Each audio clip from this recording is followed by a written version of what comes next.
rhythm. Hello everyone, I'm Stefano Ritteri, and as you can read here, I play the drums every now and then. It's a very fun day today. I'm at Point Blank Studios here in London, and we're gonna record some drums and some percussions on my next few records. And later on, I'm gonna go to my studio and see if there is something good to edit.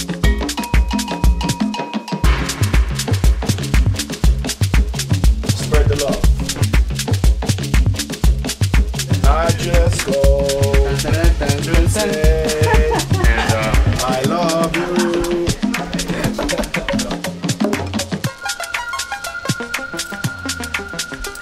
Quindi leviamo le varie cose e ci registriamo. I'm sorry man, you're gonna be slightly deaf by the end.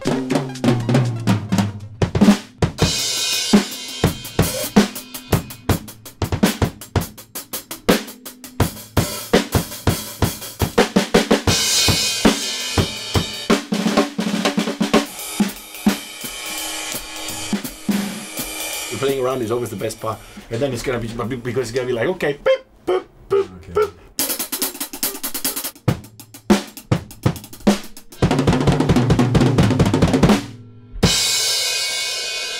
Oh no! I broke the stick. Finally, all my life I tried to break the fucking sticks. So a little bit of like full drumming using the overheads. So I just have it, and then I'm just gonna tell you, now we do hats, now we do snare, so we have separate and no heading.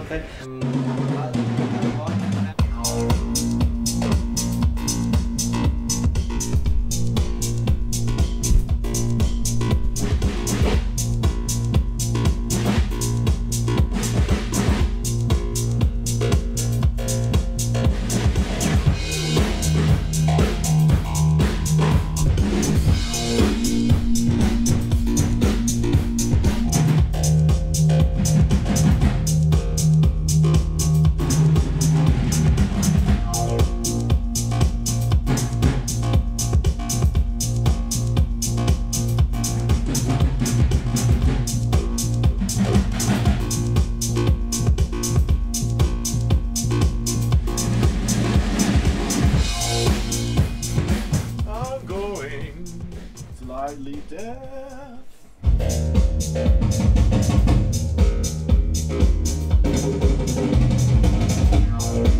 Yes. Shall we do a little shaker on this one? Yes. Hi-hat probably, on hi-hat mic. So I have a very professional setup. This is a salad thing, shaped as a mug, but I figured out it sounds pretty percussive.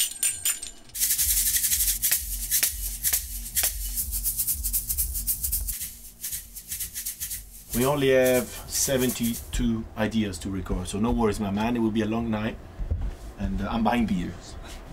No, it's only 2 ideas. I hope.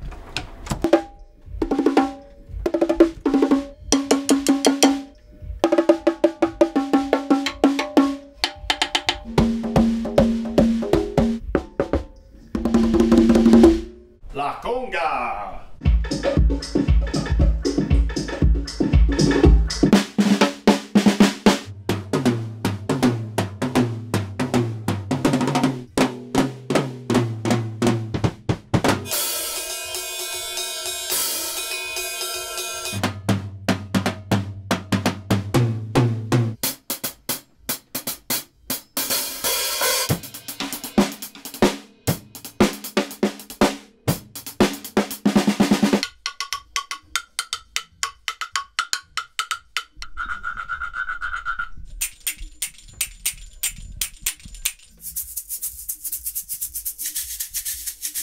Okay, keep rolling. Remove the congas.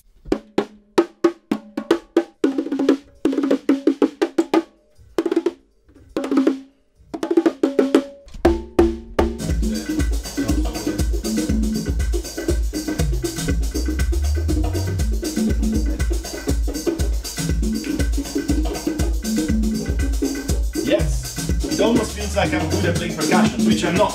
It's the miracles of technology. We got some claps and we're done. 1, 2, 3.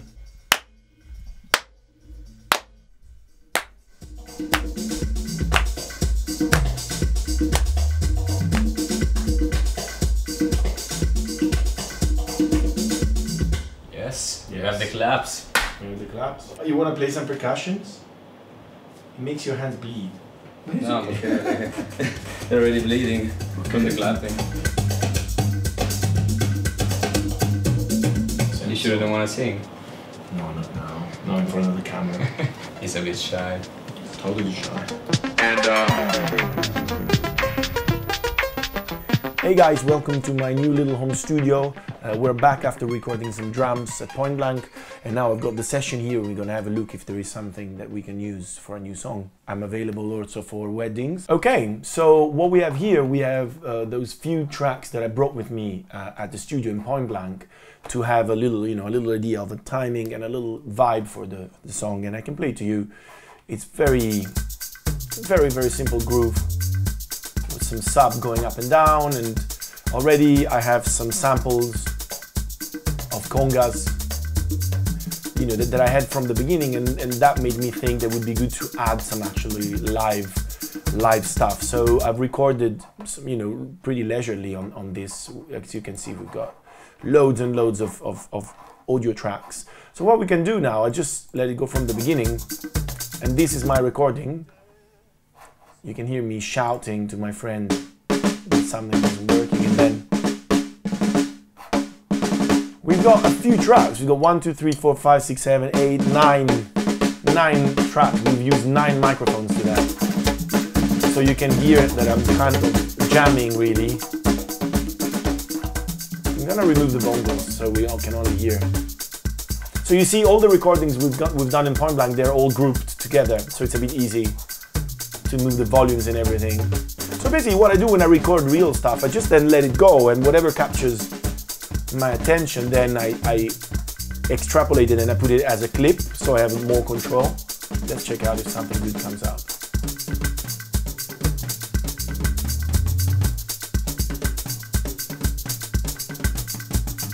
They're a bit out of time, obviously, but once we transform them in clips, then I can try to play with some swing and quantize.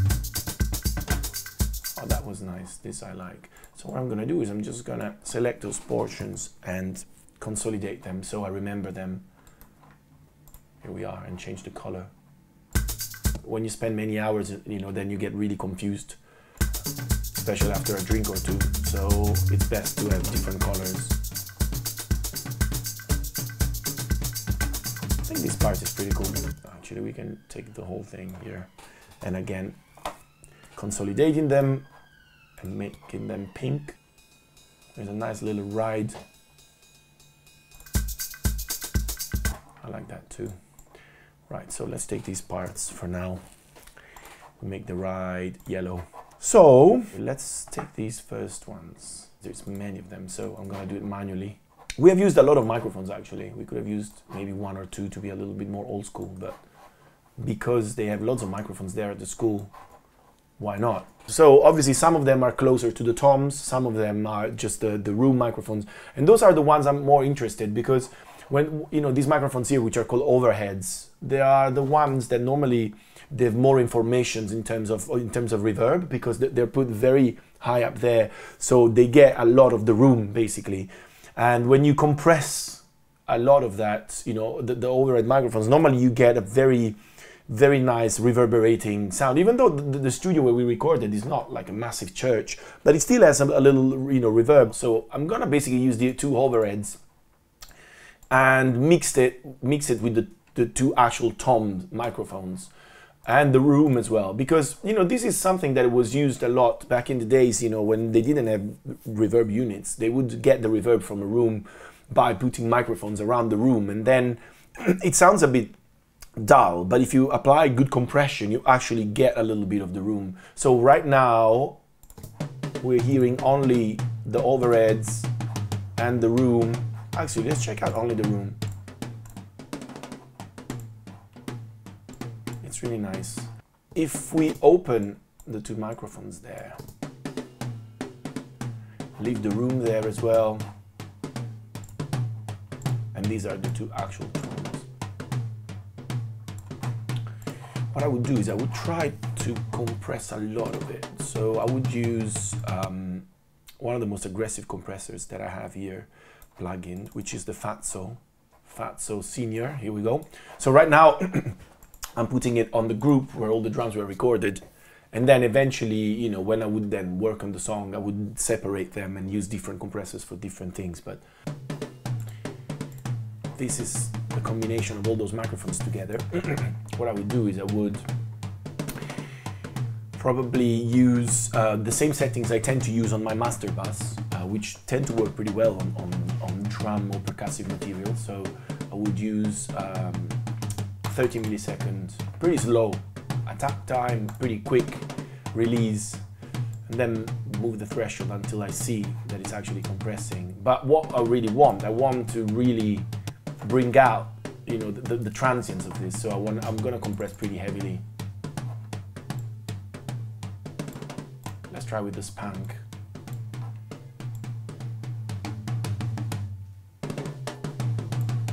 Now you can really hear a little bit of the resonance of the toms as well.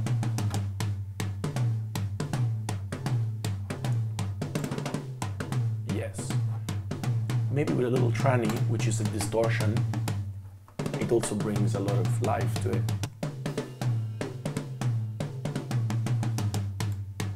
I mean, we're really going pretty heavy with 710 dBs of compression.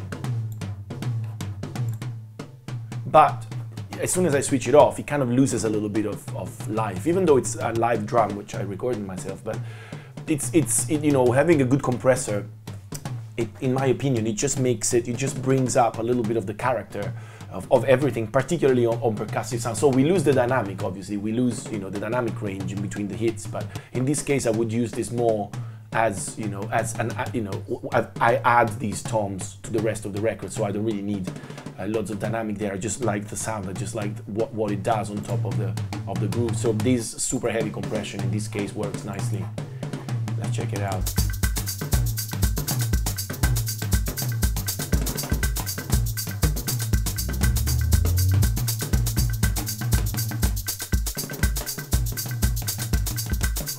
I think it gives it a very nice vibe. And obviously there are some parts where I played completely out of time. I'm a bit rusty as a drummer, but I could go, for example, you know, and go hit by hit and try to fix it a little. Without going too much, you know, because the whole point of having live drums to me is to add a little bit of error, you know, to an otherwise quite perfect, you know, looped material, which is, you know, the rest of the drums and these bongo loops and the shakers and stuff, which is quite perfect because it's been recorded and quantized probably a little bit. So I want to have a little bit.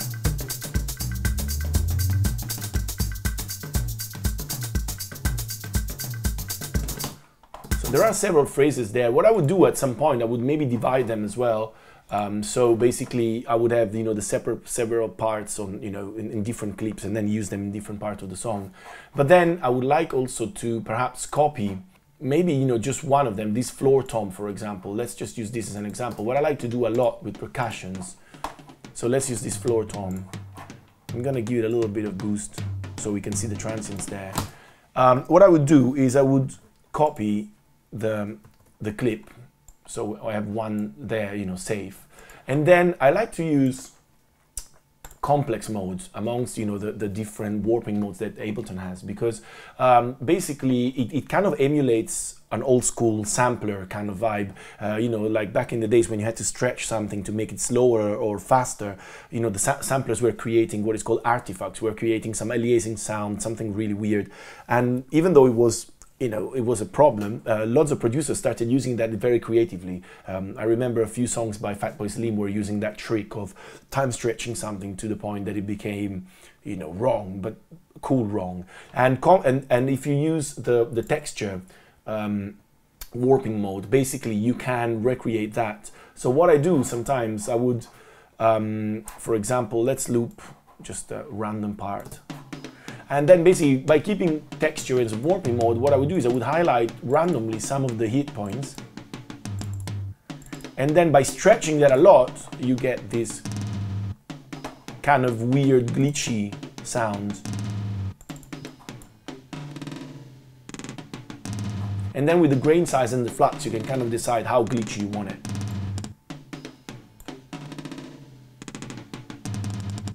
And you know, sometimes you find some nice little combination that can become an actual effect. For example, this.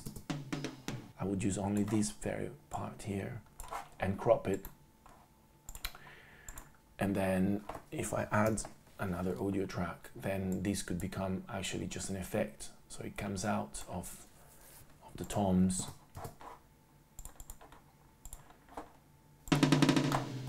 And with like some crazy, you know, maybe a delay, space echo.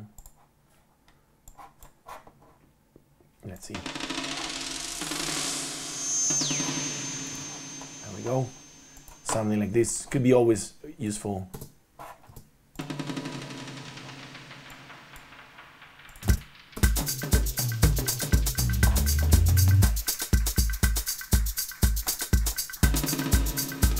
So this could announce like a breakdown or something. So I like to, basically what I would do is I would go through all the separate parts and look for little loops, little grooves that I can add to my existing groove.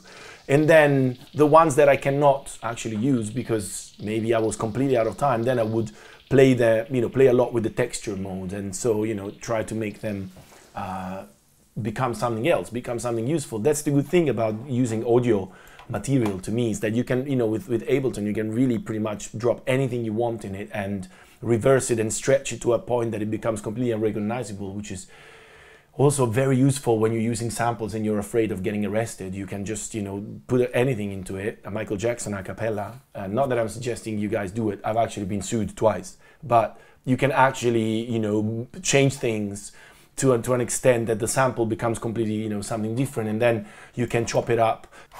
Maybe this part here.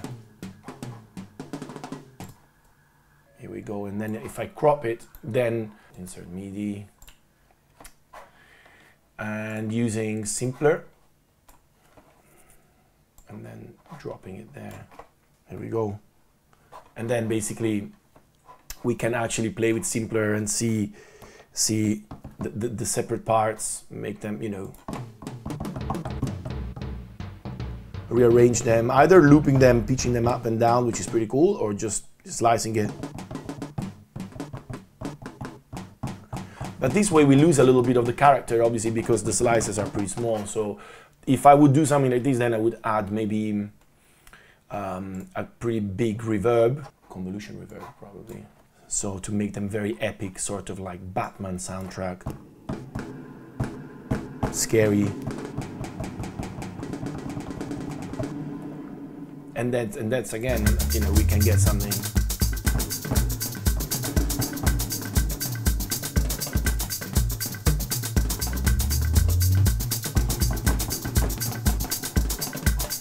So really, you know, having percussive sounds or anything recorded live, even with a simple microphone, you know, even clapping or anything can then, you know, everything can become everything else in here. You can pitch stuff, you can make, you can even create MIDI from those clips. And so I could use like my own swing to swing the other drums. There is a lot, you know, that you can do. And then obviously once I find a little groove that works, I would proceed by adding some other, you know, to add another level. You know, we've got the original drum and drum machines, then we've got the recorded ones that give it a little bit of movement, and then, you know, something like just simple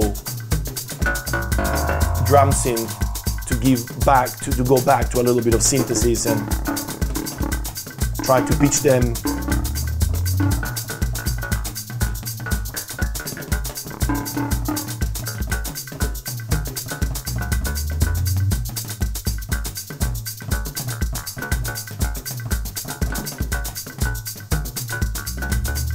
You know, to go back to a little bit of synthesis, or I would start playing with my drum machines and, you know, adding more and more things.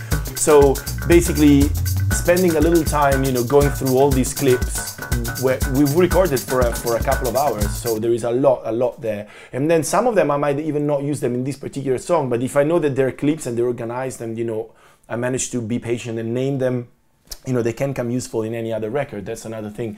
You know, doing sessions with friends of recording stuff is also very useful, because then you start building up your own sample library with percussions or anything, or choirs or you know, whatever it is that you're recording. And then if it's there, if it's available, if you already had a look at it and named it, then it's not just a long audio to whatever cold file and then it's boring. You know, it becomes your real stuff. So it's good to try to, you know, make your sample library a little personal, I think. I've been using sample libraries for years, but then now I'm into a phase where pretty much everything I use in my new records is either played by myself, or as a rule I try to sample only from vinyl, so at least I make myself my life a little more difficult by, you know, going through very, very weird music and looking for, you know, sounds I can use and transform them exactly like I've done here. Okay, now that I've got everything set up there, I will leave it to my ghost producer to finish the record and make a hit, and I can go to the pub. Bye bye.